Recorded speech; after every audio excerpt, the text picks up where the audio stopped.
ਸਤਿ ਸ਼੍ਰੀ ਅਕਾਲ ਜੀ। ਮੈਂ ਆਸ ਕਰਦਾ ਤੁਸੀਂ ਸਾਰੇ ਚੜ੍ਹਦੀ ਕਲਾ 'ਚ ਹੋਵੋਗੇ। ਕੁਝ ਘਟਨਾਵਾਂ ਵਾਪਰੀਆਂ, ਉਹਨਾਂ ਘਟਨਾਵਾਂ ਨੂੰ ਲੈ ਕੇ ਬੜੀ ਚਰਚਾ ਹੋਈ, ਸੋ ਉਸੇ ਬਾਰੇ ਆਪਾਂ ਗੱਲਬਾਤ ਕਰਨੀ ਆ। ਮੈਂ ਰੂਬਰੂ ਹੋਇਆ। ਪਹਿਲੀ ਗੱਲ ਤਾਂ ਇਹ ਗੱਲ ਕਲੀਅਰ ਕਰ ਦਈਏ ਆਪਾਂ, ਸਾਡੇ ਸਾਰੇ ਪੰਜਾਬ ਦੇ, ਹਰਿਆਣਾ ਦੇ ਹੋਰ ਪਾਸੇ ਜਿਹੜੇ ਸਾਡੇ ਬੰਦੇ ਕਿਸਾਨੀ ਸੰਘਰਸ਼ 'ਚ ਬੈਠੇ ਆ, ਉਹਨਾਂ ਨੂੰ ਵੀ ਅਸੀਂ ਕਿਸਾਨੀ ਸੰਘਰਸ਼ ਦੇ ਨਾਲ ਆ, ਕਿਸਾਨੀ ਸੰਘਰਸ਼ ਦੇ ਨਾਲ ਸੀ ਤੇ ਰਹਾਂਗੇ ਵੀ। ਇਸ ਲਈ ਇਸ ਗੱਲ ਨੂੰ, ਅੱਜ ਦੀ ਜਿਹੜੀ ਘਟਨਾ ਸਵੇਰੇ ਵਾਪਰੀ ਆ, ਜੋ ਨਿਹੰਗ ਸਿੰਘਾਂ ਨੇ ਇੱਕ ਗੁਰੂ ਸਾਹਿਬ ਦੀ ਬੇਅਦਬੀ ਕਰਨ ਆਏ ਵਿਅਕਤੀ ਨੂੰ ਸੌਦਾ ਲਾਇਆ, ਉਸ ਬਾਰੇ ਗੱਲ ਕਰਨੀ, ਉਸ ਗੱਲ ਨੂੰ ਕਿਸ ਸੰਦਰਭ 'ਚ ਦੇਖਣਾ, ਇਹ ਗੱਲ ਸਾਡੇ ਲਈ ਵਾਚਣੀ ਬੜੀ ਜ਼ਰੂਰੀ ਆ।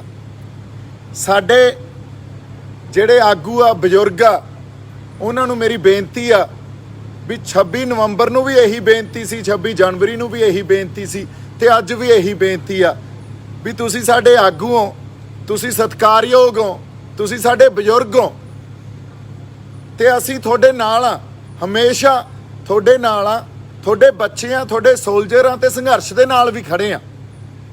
ਪਰ ਕਦੇ ਕਦੇ ਗੱਲਾਂ ਤੁਹਾਨੂੰ ਵੀ ਸਮਝਣੀਆਂ ਚਾਹੀਦੀਆਂ, ਉਹ ਗੱਲਾਂ ਸਮਝਣੀਆਂ ਬਹੁਤ ਜ਼ਰੂਰੀ ਆ ਵੀ 26 ਨਵੰਬਰ ਨੂੰ ਜਦੋਂ ਬੈਰੀਕੇਡ ਤੋੜੇ ਆਪਾਂ ਇਸੇ ਸੰਘਰਸ਼ 'ਚ, ਉਹਦੇ ਤੁਸੀਂ ਕਿਹਾ ਜਿਹੜੇ ਬੈਰੀਕੇਡ ਤੋੜ ਕੇ ਗਏ ਆ ਉਹ ਸਾਡੇ ਬੰਦੇ ਨਹੀਂ ਆ। 26 ਜਨਵਰੀ ਨੂੰ ਜਦੋਂ ਲੋਕਾਂ ਦਾ ਵਹਿਣ ਲਾਲ ਕਿਲ੍ਹੇ ਵੱਲ ਨੂੰ ਆਪੇ ਵਹਿ ਤੁਰਿਆ, ਤੇ ਜਿਹੜੇ ਉੱਥੇ ਬੰਦੇ ਪਹੁੰਚੇ, ਤੁਸੀਂ ਇਹ ਕਿਹਾ ਉਹ ਸਾਡੇ ਬੰਦੇ ਨਹੀਂ ਆ। ਹੁਣ 1 ਸਾਲ ਤੋਂ ਵੱਧ ਸਮਾਂ ਹੋ ਗਿਆ, ਨਿਹੰਗ ਸਿੰਘ ਜਥੇਬੰਦੀਆਂ ਤੁਹਾਡੇ ਕੋਲੇ ਉੱਥੇ ਪਹਿਰਾ ਦੇ ਰਹੀਆਂ। ਜਦੋਂ 26 ਜਨਵਰੀ ਨੂੰ ਕੁਝ ਸਰਕਾਰ ਦੇ ਗੁੰਡੇ ਆ ਕੇ ਸਾਡੇ ਮੋਰਚੇ ਤੇ ਹਮਲਾ ਕਰਦੇ ਆ ਤੇ ਸਾਹਮਣੇ ਹਿੱਕ ਡਾ ਕੇ ਖੜ ਜਾਂਦੇ ਆ, ਉਹਨਾਂ ਨਿਹੰਗ ਸਿੰਘ ਜਥੇਬੰਦੀਆਂ ਨੂੰ ਅੱਜ ਤੁਸੀਂ ਇਹ ਕਹਿਤਾ ਵੀ ਉਹ ਤੁਹਾਡੇ ਬੰਦੇ ਨਹੀਂ ਆ। ਸੋ ਬਜ਼ੁਰਗੋ, ਗੱਲ ਇਹ ਆ, ਜੇ ਉਹ ਤੁਹਾਡੇ ਬੰਦੇ ਨਹੀਂ ਤਾਂ ਕਿਹਦੇ ਬੰਦੇ ਆ? ਕਿਹਦੀ ਖਾਤਰ ਉੱਥੇ ਅਸੀਂ ਬੈਠੇ ਰਹੇ, ਹੁਣ ਉਹ ਬੰਦੇ ਬੈਠੇ ਰਹੇ, ਜਾਂ ਹੋਰ ਜਿਹੜੇ ਉੱਥੇ ਬੰਦੇ ਉਹ ਬੈਠੇ ਆ, ਉਹਨਾਂ 'ਚ ਇੱਕ ਰੋਹ ਵੀ ਆ, ਗੁੱਸਾ ਵੀ ਆ, ਤੇ ਆਪਦੇ ਹੱਕ ਲੈਣ ਖਾਤਰ ਬੈਠੇ ਆ। ਪਰ ਫਿਰ ਵੀ ਪੰਜਾਬ 'ਚ ਰਹਿਣ ਵਾਲੇ ਹਰ ਸਿੱਖ ਨੂੰ, ਹਰ ਉੱਥੋਂ ਦੇ ਬੰਦਿਆਂ ਨੂੰ, ਹਰਿਆਣੇ ਦੇ ਬੰਦਿਆਂ ਨੂੰ, ਯੂਪੀ ਦੇ ਬੰਦਿਆਂ ਨੂੰ ਮੇਰਾ ਇੱਕ ਇਹ ਅਰਜ਼ੀ ਲਾ ਲਓ ਜਾਂ ਹੱਥ ਜੋੜ ਕੇ ਬੇਨਤੀ ਆ ਵੀ ਤੁਸੀਂ ਨਾ ਹੀ ਆਗੂਆਂ ਤੋਂ ਪਾਸੇ ਹੋਇਓ ਤੇ ਨਾ ਸੰਘਰਸ਼ ਤੋਂ ਪਾਸੇ ਹੋਇਓ। ਆਪਾਂ ਕਿਸਾਨੀ ਸੰਘਰਸ਼ ਦੇ ਨਾਲ ਵੀ ਆ, ਆਪਾਂ ਆਗੂਆਂ ਦੇ ਨਾਲ ਵੀ ਆ, ਪਰ ਕੁਝ ਗੱਲਾਂ ਨੂੰ ਸਮਝਣਾ ਸਾਡੇ ਲਈ ਬੜੀ ਜ਼ਰੂਰਤ ਇਸ ਵੇਲੇ ਬਣੀ ਹੋਈ ਆ। ਉਹ ਇਸ ਕਰਕੇ ਕਿਉਂਕਿ ਇੱਕ ਗੱਲ ਬੜੀ ਵੱਡੇ ਪੱਧਰ ਤੇ ਪ੍ਰਚਾਰੀ ਜਾ ਰਹੀ ਆ ਵੀ ਉਹਨਾਂ ਨੇ ਕਾਨੂੰਨ ਨੂੰ ਹੱਥ 'ਚ ਲਿਆ। ਜਦੋਂ ਕਾਨੂੰਨ ਇੰਨਾ ਪੱਖਪਾਤੀ ਹੋ ਜੇ ਵੀ ਪਿਛਲੇ 5 ਸਾਲਾਂ ਤੋਂ ਲਗਾਤਾਰ ਸ੍ਰੀ ਗੁਰੂ ਗ੍ਰੰਥ ਸਾਹਿਬ ਦੀ ਬੇਅਦਬੀ ਕੀਤੀ ਜਾ ਰਹੀ ਆ, ਤੇ ਕਾਨੂੰਨ ਇਹ ਕਹਿ ਕੇ ਉਹਨਾਂ ਬੰਦਿਆਂ ਨੂੰ ਛੱਡ ਦਿੰਦਾ ਵੀ ਉਹਨਾਂ ਦੇ ਦਿਮਾਗੀ ਗੜਬੜ ਸੀ, ਉਹ ਦਿਮਾਗੀ ਤੌਰ ਤੇ ਕਮਜ਼ੋਰ ਸੀ, ਤੇ ਉਹਨਾਂ ਨੂੰ ਛੱਡ ਦਿੱਤੇ ਗਏ। ਇਹ ਤਾਂ ਉਹ ਗੱਲ ਹੋਈ ਵੀ ਕੋਈ ਅੰਨਾ, ਤੇ ਉਹਨੇ ਜਦੋਂ ਵਿੰਨ ਕੇ ਤੀਰ ਮਾਰਿਆ ਤੇ ਹਰ ਵਾਰ ਨਿਸ਼ਾਨੇ 'ਚ ਲੱਗਿਆ ਜਾ ਕੇ, ਵੀ ਹਰ ਵਾਰ ਨਿਸ਼ਾਨੇ 'ਚ ਨਹੀਂ ਲੱਗਦਾ ਹੁੰਦਾ। ਹਰ ਵਾਰ ਕੋਈ ਦਿਮਾਗੀ ਤੌਰ ਤੇ ਪਰੇਸ਼ਾਨ ਬੰਦਾ ਆ ਕੇ ਤੇ ਉਹਨੂੰ ਸ੍ਰੀ ਗੁਰੂ ਗ੍ਰੰਥ ਸਾਹਿਬ ਦਾ ਹੀ ਨਿਰਾਦਰ ਕਰਨਾ ਸੁਝਦਾ। ਫਿਰ ਇਹ 5 ਸਾਲਾਂ ਤੋਂ ਸਾਨੂੰ ਕਿਵੇਂ ਲਗਾਤਾਰ ਪ੍ਰਵੋਕ ਕਰ ਰਹੇ ਆ। ਅਸੀਂ ਕਾਨੂੰਨ ਕੋਲੇ ਅਰਜ਼ੀਆਂ ਦੇ ਕੇ ਆਪਦੀਆਂ ਸ਼ਿਕਾਇਤਾਂ ਕਰਕੇ ਥੱਕ ਗਏ, ਪਰ ਸਾਨੂੰ ਇਨਸਾਫ ਨਹੀਂ ਮਿਲਿਆ। ਉਸੇ ਤਰ੍ਹਾਂ ਜਿਸ ਤਰ੍ਹਾਂ ਸਾਨੂੰ ਪੁਰਾਣੇ ਸਾਡੇ ਨਾਲ ਹੋਈ ਬੇਇਨਸਾਫੀ ਦਾ ਇਨਸਾਫ ਨਹੀਂ ਮਿਲਿਆ। ਸੋ ਜਦੋਂ ਕਾਨੂੰਨ ਪੱਖਪਾਤੀ ਹੋ ਜੇ, ਉਦੋਂ ਕਾਨੂੰਨ ਹੱਥ 'ਚ ਲੈਣਾ ਪੈਂਦਾ ਹੁੰਦਾ। ਇਹ ਇਤਿਹਾਸ ਦੀਆਂ ਬਹੁਤ ਘਟਨਾਵਾਂ ਇਹਦੀ ਗਵਾਹੀ ਭਰਦੀਆਂ। ਜਦੋਂ ਮਦਨ ਲਾਲ ਢੀਂਗਰਾ ਨੇ ਕਾਨੂੰਨ ਹੱਥ 'ਚ ਲਿਆ ਸੀ, ਫਿਰ ਉਹ ਵੀ ਗਲਤ ਸੀ। ਜਦੋਂ ਸ਼ਹੀਦ ਊਧਮ ਸਿੰਘ ਨੇ ਕਾਨੂੰਨ ਹੱਥ 'ਚ ਲਿਆ ਸੀ, ਫਿਰ ਉਹ ਵੀ ਗਲਤ ਸੀ। ਜਦੋਂ ਭਗਤ ਸਿੰਘ ਨੇ, ਜਿਹਦੀ ਗੱਲ ਆਪਾਂ ਕਿਸਾਨੀ ਸੰਘਰਸ਼ 'ਚ ਬੈਠੇ ਕਰਦੇ ਆ ਵੀ ਇਨਕਲਾਬ ਭਗਤ ਸਿੰਘ ਨੇ ਲਿਆ, ਤਾਂ ਫਿਰ ਸਰਦਾਰ ਭਗਤ ਸਿੰਘ ਵੀ ਗਲਤ ਸੀ। ਜਦੋਂ ਜਿੰਦੇ ਤੇ ਸੁੱਖੇ ਨੇ ਕਾਨੂੰਨ ਹੱਥ 'ਚ ਲਿਆ ਸੀ, ਫਿਰ ਉਹ ਵੀ ਗਲਤ ਸੀ। ਤੇ ਜਦੋਂ ਸਾਡੇ ਜਥੇਦਾਰ ਰਣਜੀਤ ਸਿੰਘ ਨੇ ਕਾਨੂੰਨ ਹੱਥ 'ਚ ਲਿਆ ਸੀ, ਉਹ ਵੀ ਗਲਤ ਸੀ। ਉਹਨਾਂ ਤੋਂ ਵੀ ਪੁੱਛ ਲਓ ਵੀ ਕਾਨੂੰਨ ਕਿਉਂ ਹੱਥ 'ਚ ਲੈਣਾ ਪੈ ਗਿਆ। ਹੁਣ ਇਸ ਗੱਲ ਨੂੰ ਜੇ ਆਪਾਂ ਇਹ ਕਹੀਏ ਵੀ ਕਾਨੂੰਨ ਹੱਥ 'ਚ ਲਿਆ, ਤੇ ਆਪਣੇ ਹੁਣੇ ਹੀ ਲਖੀਮਪੁਰ ਖੇੜੀ 'ਚ ਜਦੋਂ ਸਾਡੇ ਬੰਦਿਆਂ ਨੂੰ ਦਗੜ ਕੇ ਕਤਲੇਆਮ ਕਰਤਾ, ਤੇ ਉੱਥੇ ਰੋਹ ਆਏ ਸਾਡੇ ਬੰਦਿਆਂ ਨੇ 2 ਬੀਜੇਪੀ ਦੇ ਬੰਦੇ ਮਾਰਤੇ, ਫਿਰ ਤਾਂ ਅਸੀਂ ਵੀ ਕਾਨੂੰਨ ਹੱਥ 'ਚ ਲੈ ਲਿਆ, ਫਿਰ ਆਪਾਂ ਵੀ ਗਲਤ ਆ। ਉਦੋਂ ਤਾਂ ਜਿਹੜੇ ਆਪਣੇ ਟਕੈਤ ਸਾਹਿਬ ਆ ਉਹ ਇਹ ਕਹਿ ਰਹੇ ਆ ਇਹਦਾ ਐਕਸ਼ਨ ਦਾ ਰਿਐਕਸ਼ਨ ਸੀ, ਪਰ ਇੱਥੇ ਐਕਸ਼ਨ ਦਾ ਰਿਐਕਸ਼ਨ ਨਹੀਂ ਤੁਹਾਨੂੰ ਦਿਸਿਆ। ਪਿਛਲੇ 5 ਸਾਲਾਂ ਦਾ ਜਿਹੜਾ ਇਹ ਐਕਸ਼ਨ ਕਰ ਰਹੇ ਆ ਉਹ ਐਕਸ਼ਨ ਦਾ ਰਿਐਕਸ਼ਨ ਨਹੀਂ ਦਿਖਿਆ। ਸੋ ਬਜ਼ੁਰਗੋ, ਮੇਰੀ ਤੁਹਾਨੂੰ ਹੱਥ ਜੋੜ ਕੇ ਬੇਨਤੀ ਆ ਵੀ ਤੁਹਾਨੂੰ ਯੋਗਿੰਦਰ ਯਾਦਵ ਵਰਗੇ ਬੰਦੇ ਮੈਨੀਪੂਲੇਟ ਕਰ ਦਿੰਦੇ ਆ, ਤੁਸੀਂ ਉਹਨਾਂ ਦੇ ਪਿੱਛੇ ਲੱਗ ਜਾਂਦੇ ਹੋ, ਤੇ ਤੁਸੀਂ ਪੰਥ ਤੇ ਪਰਾਏ ਹੋ ਕੇ ਖੜ ਜਾਂਦੇ ਹੋ, ਜਾਂ ਪੰਜਾਬ ਤੋਂ ਪਰਾਏ ਹੋ ਕੇ ਖੜ ਜਾਂਦੇ ਹੋ। ਤੁਹਾਨੂੰ ਪੰਜਾਬ ਦੀ ਧਰਤੀ ਨੇ ਮਾਫ ਨਹੀਂ ਕਰਨਾ। ਅਸੀਂ ਤਾਂ ਤੁਹਾਡੇ ਨਾਲ ਖੜੇ ਆ, ਅਸੀਂ ਸੰਘਰਸ਼ ਤੁਹਾਡੇ ਨਾਲ ਹਿੱਕ ਢਾਹ ਕੇ ਖੜੇ ਆ, ਅੱਜ ਵੀ ਨਾਲ ਆ, ਪਹਿਲਾਂ ਵੀ ਨਾਲ ਸੀ ਤੇ ਅੱਗੇ ਵੀ ਰਹਾਂਗੇ।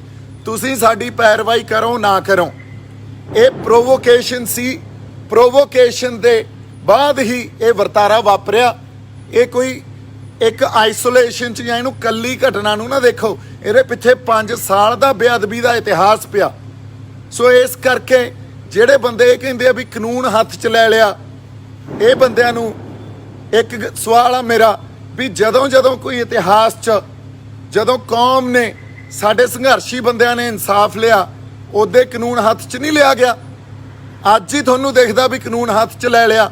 ਫਿਰ ਅਗਲੀ ਗੱਲ, ਡਾਕਟਰ ਸਵਾਈਮਾਨ ਸਿੰਘ ਆ ਜਿਹੜੇ, ਉਹ ਬੜੇ ਸਤਿਕਾਰਯੋਗ ਆ, ਬੜੇ ਜੈਂਟਲ ਆ, ਉਹਨਾਂ ਨੇ ਵੀ ਇਹ ਗੱਲ ਕਹੀ ਵੀ ਜੇ ਗੁਰੂ ਨਾਨਕ ਪਾਤਸ਼ਾਹ ਹੁੰਦੇ, ਸ਼੍ਰੀ ਗੁਰੂ ਰਾਮਦਾਸ ਪਾਤਸ਼ਾਹ ਹੁੰਦੇ ਤਾਂ ਵੀ ਐਂ ਕਰਦੇ।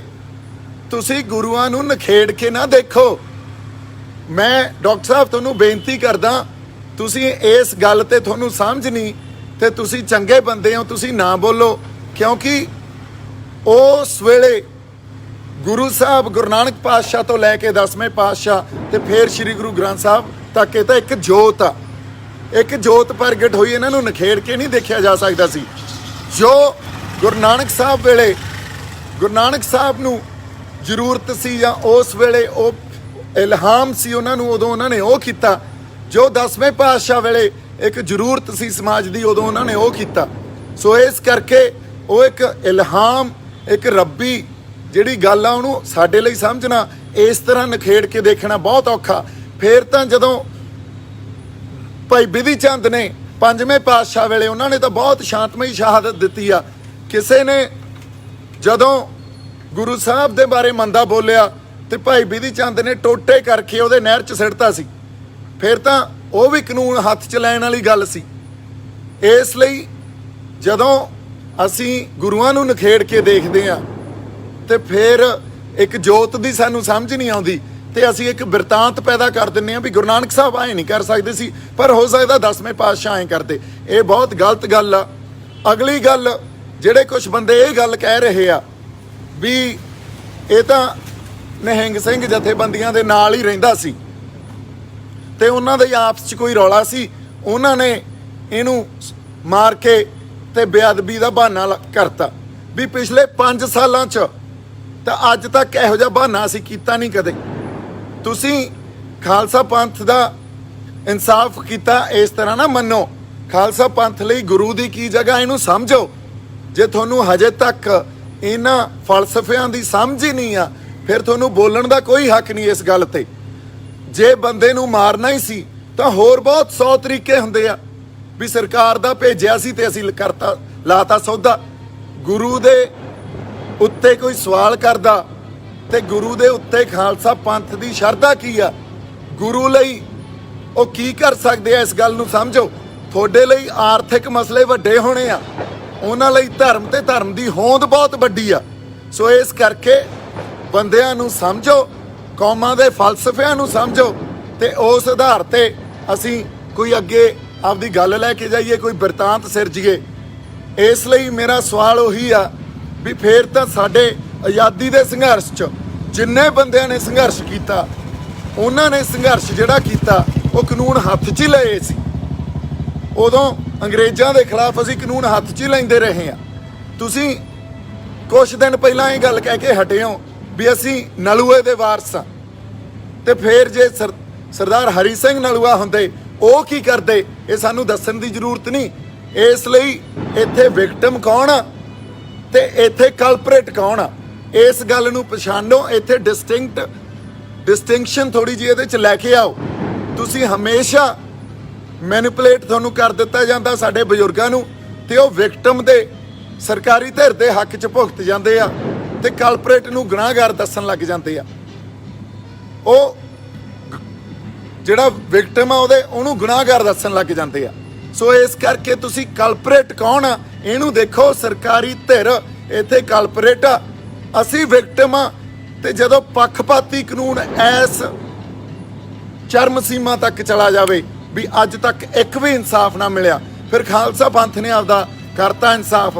ਅਸੀਂ ਉਸ ਜਿਹੜੇ ਨਿਹੰਗ ਸਿੰਘ ਜਥੇਬੰਦੀਆਂ ਦੇ ਨਾਲ ਖੜ ਕੇ ਉਹਨਾਂ ਨੂੰ ਇਨਸਾਫ ਵੀ ਦਿਵਾਵਾਂਗੇ, ਉਹਨਾਂ ਖਾਤਰ ਕਾਨੂੰਨ ਦੀ ਲੜਾਈ ਵੀ ਲੜਾਂਗੇ, ਤੇ ਜੋ ਕੋਈ ਖਰਚਾ ਪਾਣੀ ਦੀ ਜ਼ਰੂਰਤ ਹੋਈ, ਕਾਨੂੰਨੀ ਸਹਾਇਤਾ ਦੀ ਜ਼ਰੂਰਤ ਹੋਈ, ਉਹ ਵੀ ਕਰਾਂਗੇ।